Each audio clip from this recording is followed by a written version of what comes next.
some of the discussion topics with you. One of them include the mass shooting in Louisiana, and the shooter has been pronounced dead as well. However, there are some updates I want to provide before you can comment on. The U.S. forces has intercepted an Iranian cargo ship called the Tuska, and of course that would be seen worldwide as a breaking of the ceasefire. And yet this Wednesday we are yet to see how far the ceasefire shall last, and the 2-week deadline is set to come this week. I want to know what are the other important updates that you have for us, Norman. Greetings. Good morning. The nation is again grieving another mass shooting in Shreveport, Louisiana. Actually, it's one of the cities that I was able that I did a assessment for that public safety office. So this terrible tragedy where a father apparently killed 7 of his own children and another child and a wife, his ex-wife and mother of the children, plus another woman, brings a lot of issues dealing with the domestic violence we're having. A couple of days ago, we had another killing where a former lieutenant governor in Virginia took his life and the life of his wife in the house with the children there. So the violence, people asking what's going on, the violence is peaking again. It is a very tragic situation there with the communities. We have to understand that everything is affecting everybody, and people deal with things differently. And apparently, the gun is the issue. People have access to weapons, too many weapons, and domestic issues going on with the pressures of the world. As we get into other things going on, we're dealing with the situation in Iran.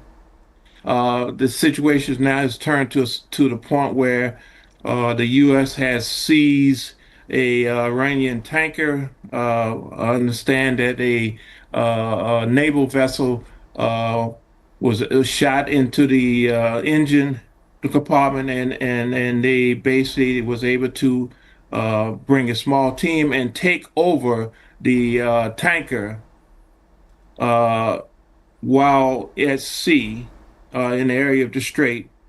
So right now we're waiting to hear from Iran exactly what their response is going to be, but it doesn't look very well for the talks, the ceasefire talks, and also Wednesday where we're supposed to have a deadline of the action. So there's also conversations and rumors that there's a planned aggression by the United States and Israel soon. So we're waiting to see exactly what's the outcome and what is Iran's response going to be to this latest situation in the Strait.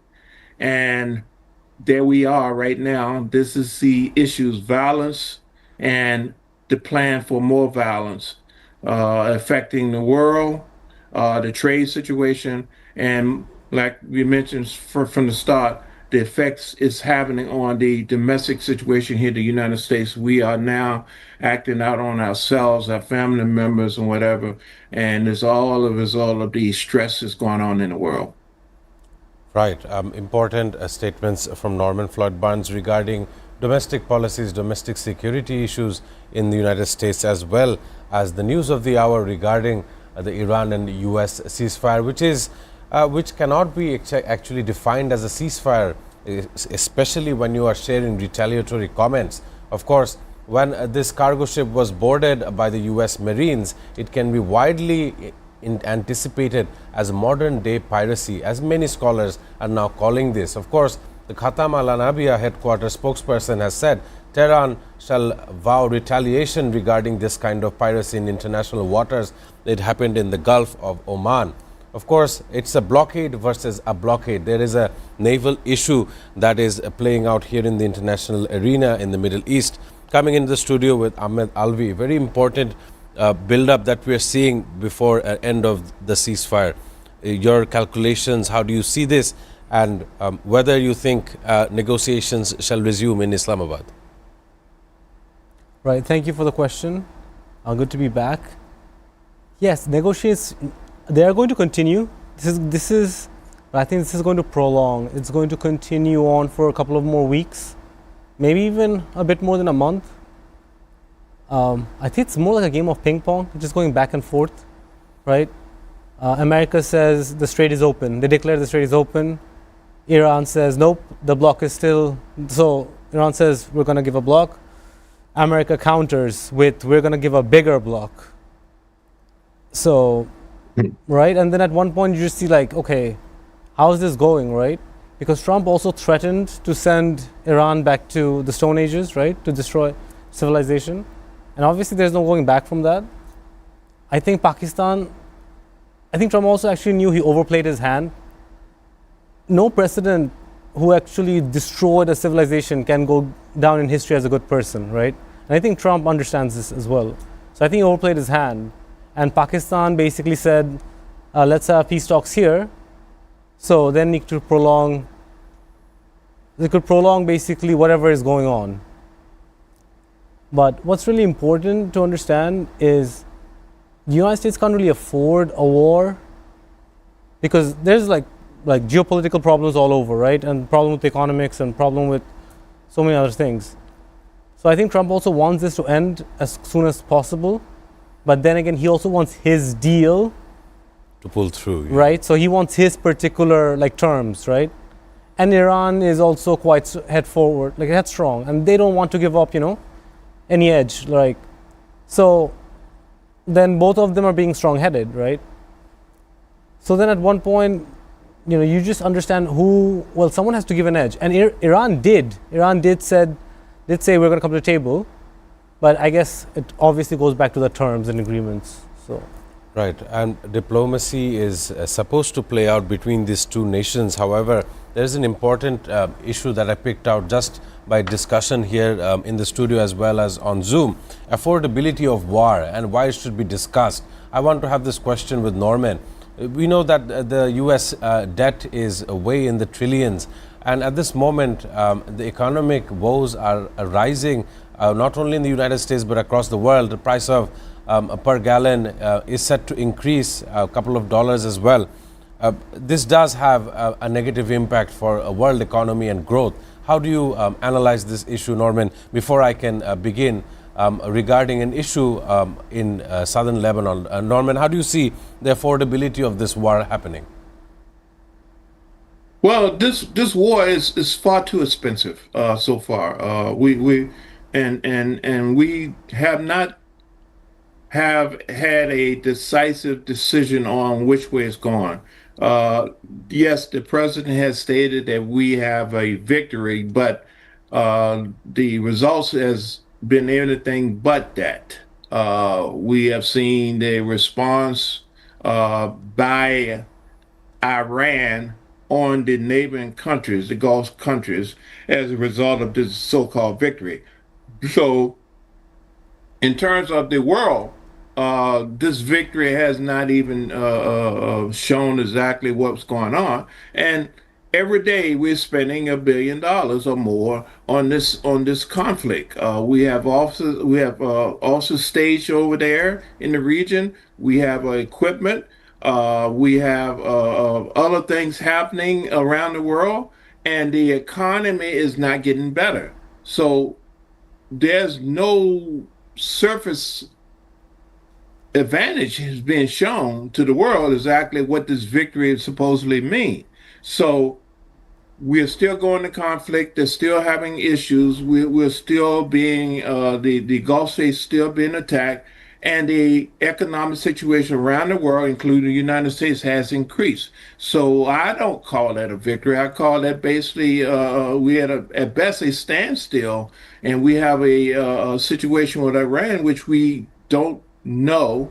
We don't have a solution. We can't come to a conclusion, and we can't control the narrative. And the narrative right now is basically economic chaos, and we don't have the hand, the United States, at controlling that. It's been controlled by the circumstances and the situation in the strait. And Iran's persistence on defying this attack by the United States and Israel. So this has now become a regional and a global issue, is that we must come to a conclusion on how this thing going to end, because the world economy is going to be affected by this. As long as this thing continue, the advantages tilt towards Iran and their quest for sovereignty. They need to have an understanding of exactly how they're going to exist in the next coming world, and the United States need to maintain itself in its present world. So that's where we at. Right. With that being said, from Norman Floyd, it's important how the mentioning of the Gulf states is once again on the table. It's one way to see or analyze that Iran may choose to decimate the United Arab Emirates, which have been the subject of the largest rounds of missile barrages happening in this war as per now. There is a breaking story that has come. It's an ecological story. I'll place it in before we can continue with our discussion. An earthquake with a preliminary magnitude of 7.4 has struck off the northern eastern coast of Japan. According to the Japan Meteorological Agency, it is warning of tsunami as high as 3 meters in the Iwate prefecture and parts of Hokkaido. With that being said, coming back to the discussion here with Ahmed Alvi, you were talking regarding Iran, regarding how they might choose to retaliate, and at this very moment, whether or not they will be sitting in Pakistan for a round 2 of talks is the question. The UN Ambassador Waltz is saying US will never take approach of trust towards Iran. Well, these words coming out from a UN ambassador at this point, does the UN have anything to say, anything to do regarding this one? How do they have any kind of mechanisms to halt it even longer? I mean, I think it's great the UN's trying to be some sort of mediator, some sort of middleman. That's great. But also, you can't be that aggressive in the negotiation table. You can't say we can't ever have a relationship if you're trying to come to terms to someone. Maybe we don't have to have a relationship, right? But you can't still declare it. And I think the peace talks in Islamabad will continue. But I think Iran won't give an inch. Iran is very headstrong. So, especially after they took the cargo, after they took the Tuska. That is crossing the line between commercial and maritime or wartime efforts. They called it maritime piracy. That's what they called it. So I think after that, I don't think they're going to, because there's only so much you can give, right? And America's just been, America's not actually, they're not in a haggling mood, or they don't actually want to give up any of their terms, right? To come to to meet in the middle. So therefore, I think Iran understands that. That's why they're just saying headstrong as well. Otherwise, they would give out almost everything towards, because America wants them to close down the uranium enrichment program. Right. They agreed, but it wasn't still good enough. Right. There was a debate regarding how long they will not enrich uranium. US said 20 years. 20 years. They said 5. Iran said 5. And it wasn't good enough. And that is not a demand to make, and definitely not that's going to be holding on for a longer period of time. And especially is because around the middle, it's China, Israel, they're all doing it. So it's kind of unfair, really. As in, because America's trying to be like world police. But then again, how does someone have that authority? That's a very interesting topic you just bring to the table, world policing. And I believe that Norman would have something to say regarding this stance that Ahmed Alvi has taken in the studio. Do you reckon that United States of America is policing the world or trying to govern the world to some aspects, especially that the global south is now taking control? Just yesterday we were talking about Brazil's Lula da Silva and how he says that we should break away from this order that is established from United States. What do you think, Norman?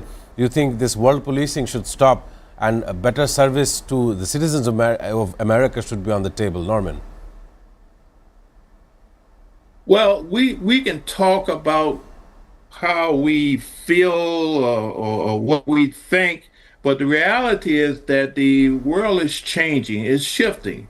The United States has been a dominant figure in terms of enforcement around the world for so long, but the times has changed. The needs of the world has changed. The global south is emerging. Other places are now recognizing that they have to stand on their own 2 feet. The United States' ability to police, protect, and control the narrative is diminishing. It's changing. It's shifting. Yes, it's a very strong, still maintain a very strong impact, influence on the world. But again, now there's other options. And the options do not include being told what to do by one country. That will no longer be the narrative for the future.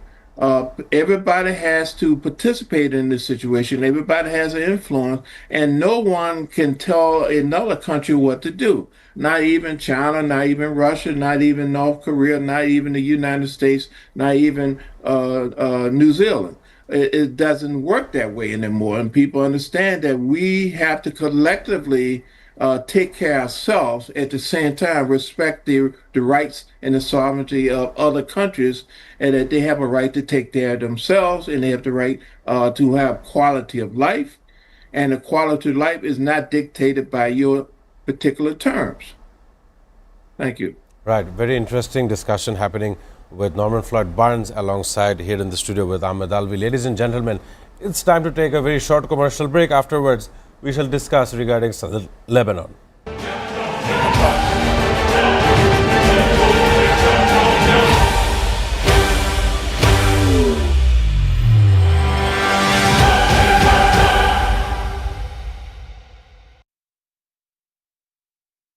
Hello and welcome to International Affairs, and my name is Shamsul Alam Panto. I don't see an easy resolution to this because every slight deviation from the plan, opening an open war conflict with them. Testing nuclear missiles. Russia's announcement of these supposedly successful testing. Special and exclusive footage that is being played on SATV screen. Really coming to terms with Hamas. Damage estimated between this entire issue. President Trump is expected to hold bilateral talks. Preserving biodiversity and tackling climate change. We cannot protect the planet before we negotiate peace. Where is it going? Is it understanding the needs of its people before the needs of this global world? For China to come to agreement, they will face better projects. With presidency of China and President Lee of South Korea. Trump's White House that is in favor of these things. simply not enough action being taken to address the problem of fossil fuels. What their plan initially is towards the Caribbean, a place that has been met with two types of disasters. Bangladeshi students at the same level of opportunity internationally and domestically. International Affairs. Watch every Sunday to Thursday at 2 p.m. only on SATV and SATV Digital.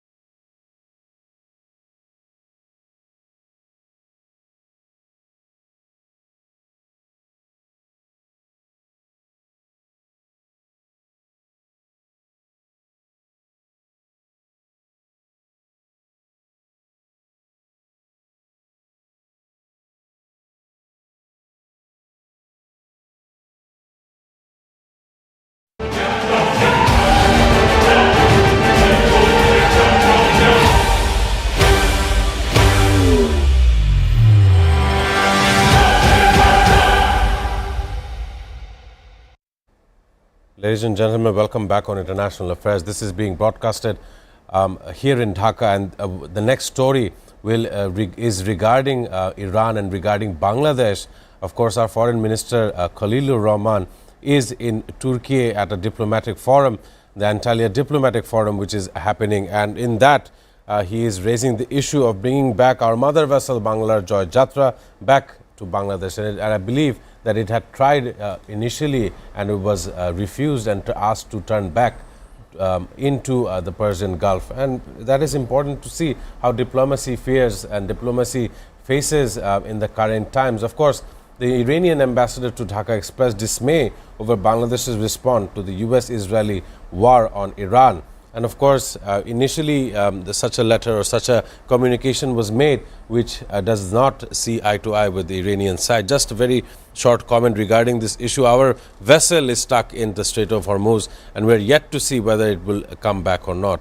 The diplomacy, the strengthening of ties between the two nations, Bangladesh and Iran. Historically, we are also part of the Silk Road, an ancient trade route that we both have shared. And of course, places in Dhaka multiple places in Dhaka are named behind historical sites in Iran. So there is a cultural aspect to this as well.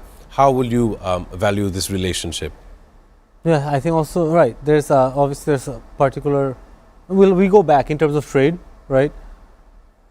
Unfortunately, what's going on right now, and because we are also trying to be in good relationship with America at the same time, so we can't try to be in a good relationship with America and try to be in a good relationship with Iran, right? So, because for us, obviously, that oil tanker is extremely important, right, to our country, right?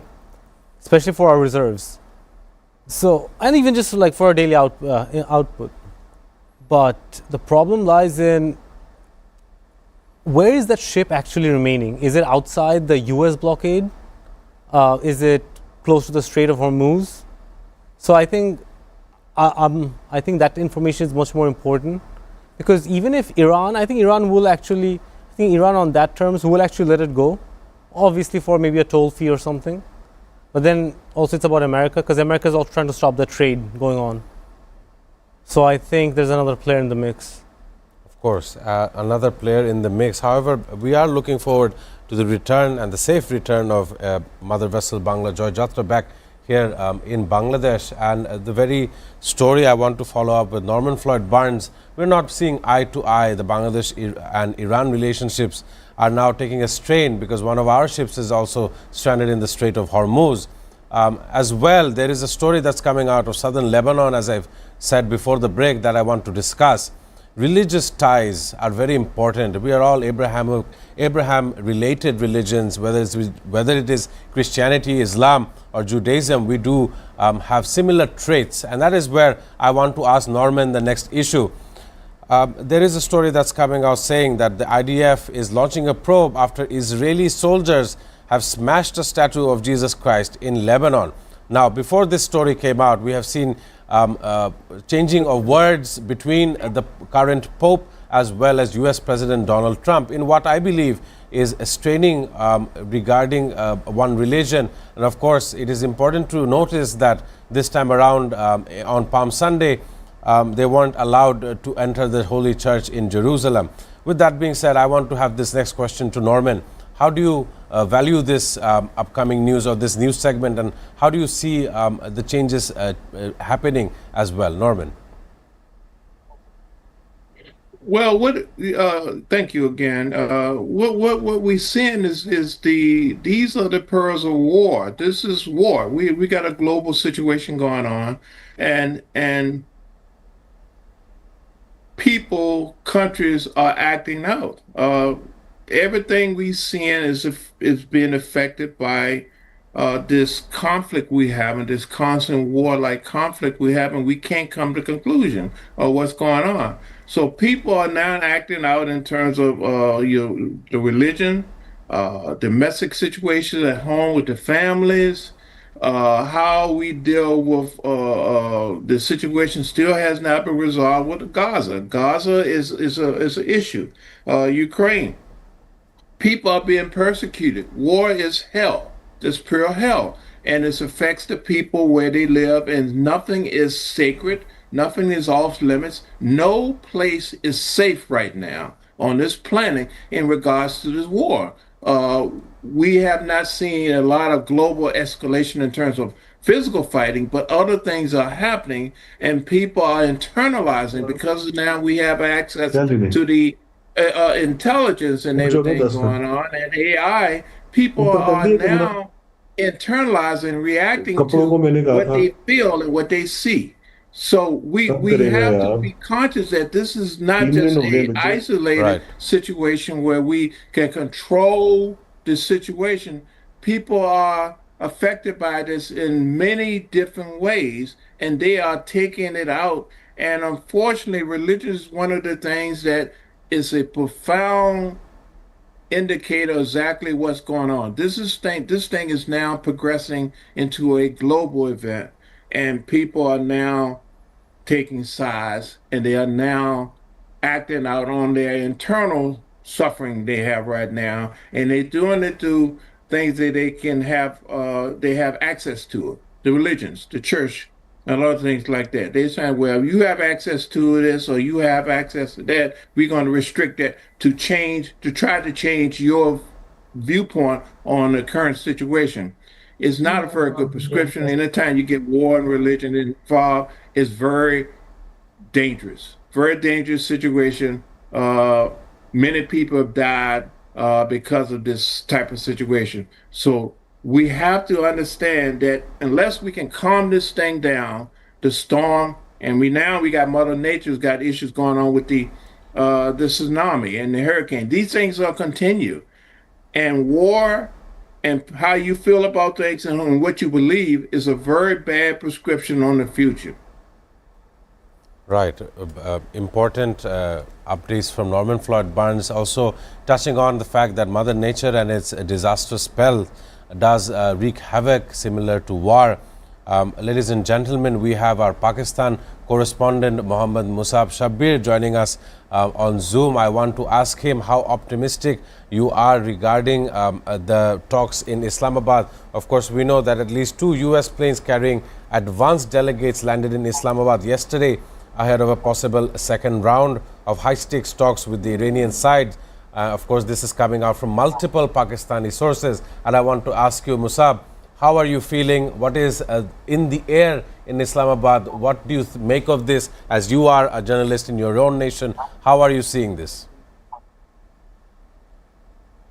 Thank you, Shams. Firstly, there is news that there's one more C-17 Globemaster that has landed at Noor Khan Air Base today at around 1100 hours. So this means that 3 C-17 Globemasters have arrived in Noor Khan Air Base if reports of one today is correct. These planes, these aircrafts, usually they transport vehicles which are in the squad of J.D. Vance, the Vice President of the United States of America. So on one side, where it seems that the United States is showing positivity towards this Islamabad brokered ceasefire and the Islamabad's efforts in bringing both parties to a table. It also is seen in Islamabad today that all schools, colleges, and universities remain online. Public transportation is closed. I was just on the roads to get a feeler of what is happening in Islamabad. Major markets are impossible to access because I live right next to the red zone. It's a few hundred feet here from this destination to where the talks were held last time, which is the Serena Hotel. Military personnel is heavily deployed on major roads. There are blockades every few meters. Having said that, the Iranian regime yesterday had completely and outrightly said that they will not arrive in Islamabad for the round 2 of Islamabad talks. This was because of the naval blockade that the US had placed. If you remember correctly, yesterday 2 big incidents happened. After the closure of the Strait of Hormuz the second time, the Iranians did not let through any vessels, and one Indian vessel was shot upon by the Iranian naval regime. And after that, things sort of took a turn when a vessel was crossing and it approached the US blockade. It was stopped by the United States maritime affairs. And when that was done, CENTCOM took responsibility of that. And now the Iranians are saying that that vessel belonged to the Chinese. And if you go back a few days, you would remember that the Chinese had said that they will not tolerate any interference by any country if their vessels are stopped. The Iranian Foreign Ministry spokesperson has just talked to media, and he has changed his wordings a little bit, where he has said that there are no plans to visit Islamabad for talks with the United States as of yet. So, in the last 12 hours, the Iranians have moved from not ready to as of yet. I still believe, answering your question, I still believe that the talks will take place. Both sides are looking for confidence building measures. Something has to be given from the United States because it is Donald Trump, after all, that we're talking about, who Right. usually comes to the negotiating table when he has a card up his sleeve. And this time around, he also wants to show to his nation, to his vote bank, to his popularity ratings that he is winning this war, and his pressure tactics have forced the Iranian side for a permanent ceasefire. At the same time, if you look at the Iranian public's view, you will understand that the Iranian public has lost the supreme leader, which is for them that's the biggest possible loss. And there's nothing bigger than that for them. So they cannot come to Islamabad showing that they're coming from a position of weakness.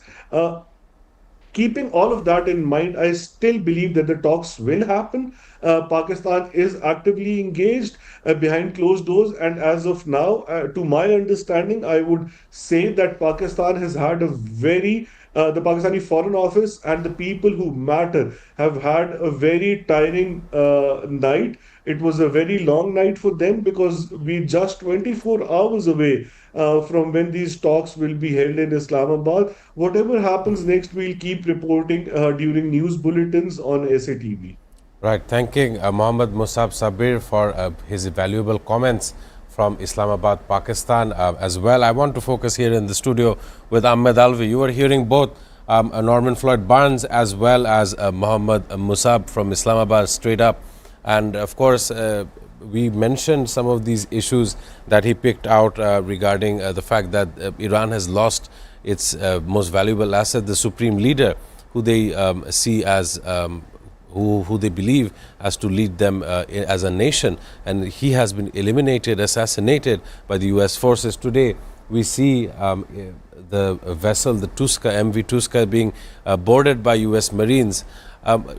I'm not sure whether it will happen or not given this kind of retaliative measures in the sea. But there is an issue I want to pick out with you regarding Donald Trump and his insider trading suspicions that are happening. The BBC's Nick Marsh has come out, his business reporter who has come out to say that every time Donald Trump says that the war is over, if not the strait is now closed, if not the strait is now open, every time this kind of remarks are made, there are huge changes in the market worldwide. I want to get a comment from you regarding this. I was actually following something similar, right? Someone pointed out, like, I think someone saw it on the Bloomberg terminal, or basically somewhere, there was a huge exchange in money flow. A lot of money was flowing into a bet against oil prices. So basically there were a lot of people, or maybe just one person, all I know is there's a lot of money that went into that bet that oil prices are going to go down, let's say, and it happened in the next 5 minutes. So they made millions in like less than 24 hours. So were they lucky? Did they know? No. Is it like you can't actually confirm it's insider trading, but there are usually patterns of it, right? And this has happened before. A lot of people actually made quite a lot of. You don't know which people are these. That's the problem. But people do make millions off Trump's tweets. So that's just a precedence. That's just normal. That occurs. That has been occurring left and right. But yeah, especially regarding this oil, that was very interesting. Yeah, the storyline comes as Donald Trump is trying to understand how he is going to let cooler heads prevail and how this war really ends. Ladies and gentlemen, very interesting discussions happening here in the studio as well as on Zoom. Please do stay tuned as we head for a short commercial break.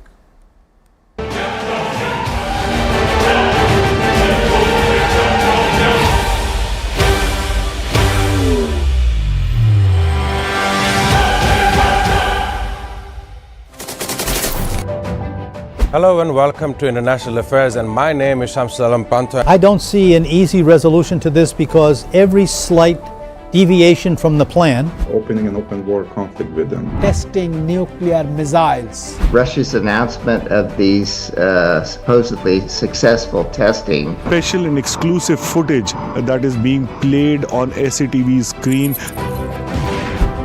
Really coming to terms with Hamas. Damage estimated between this entire issue. President Trump is expected to hold bilateral talks Preserving biodiversity and tackling climate change. We cannot protect the planet before we negotiate peace. Where is it going? Is it understanding the needs of its people before the needs of this global world? For China to come to agreement, They will face better projects. with President Xi of China and President Lee of South Korea. Trump's White House that is in favor of these things. simply not enough action being taken to address the problem of fossil fuels. What their plan initially is towards the Caribbean, a place that has been met with two types of disasters. Bangladeshi students at the same level of opportunity internationally and domestically. International Affairs. Watch every Sunday to Thursday at 2 p.m. only on SATV and SATV Digital.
Welcoming all our viewers back on the last segment of International Affairs. I must thank our Pakistan correspondent Mohammad Musab Shabir for joining us earlier on the program, as well as our geopolitical correspondent from Washington, District of Columbia, Norman Floyd Barnes.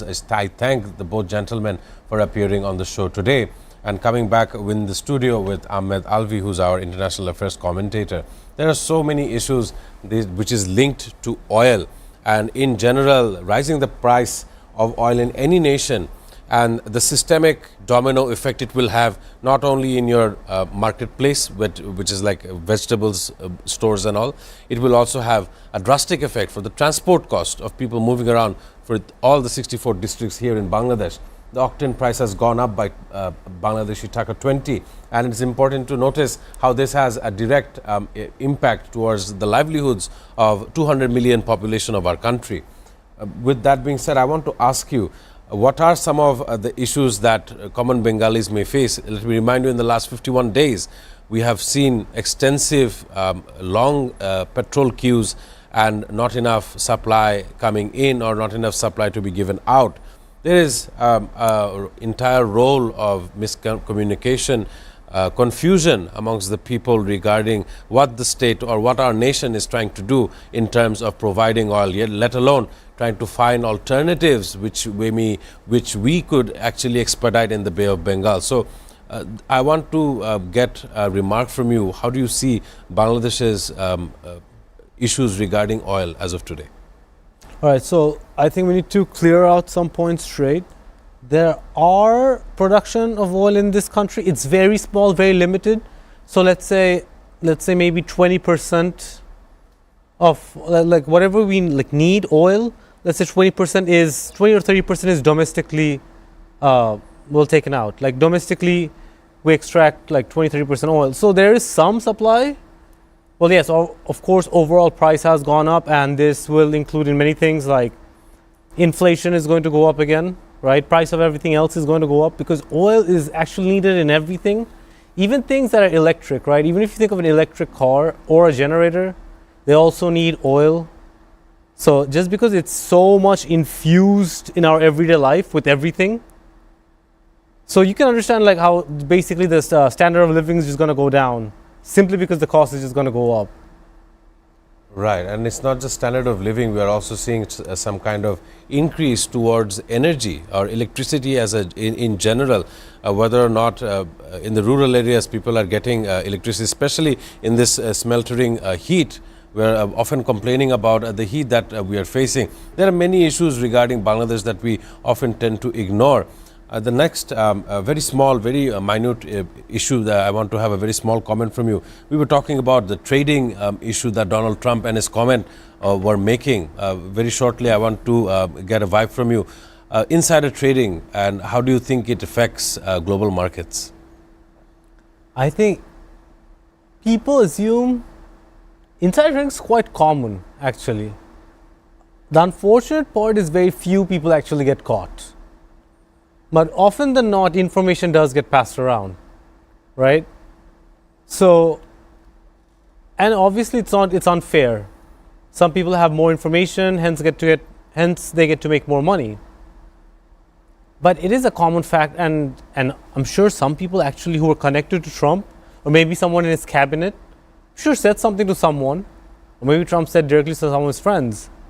Maybe some people just got lucky, right? Or maybe some people knew, like Trump uses the stock market as an indicator for success. Maybe some people actually predicted Trump is going to say something good, right? Because Trump can't take a stock market crash, especially during especially when his presidency.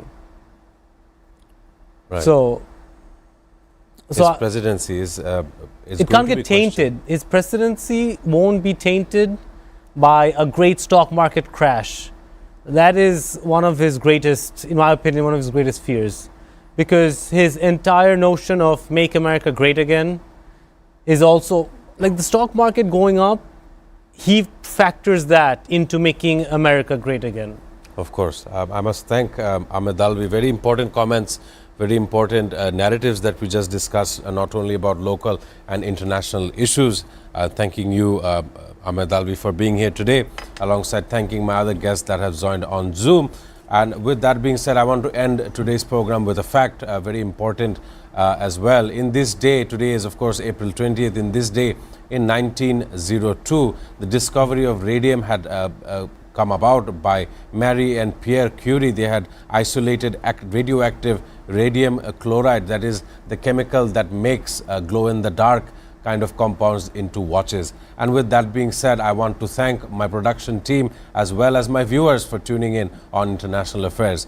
As I am signing out today, I shall catch you all on tomorrow's program.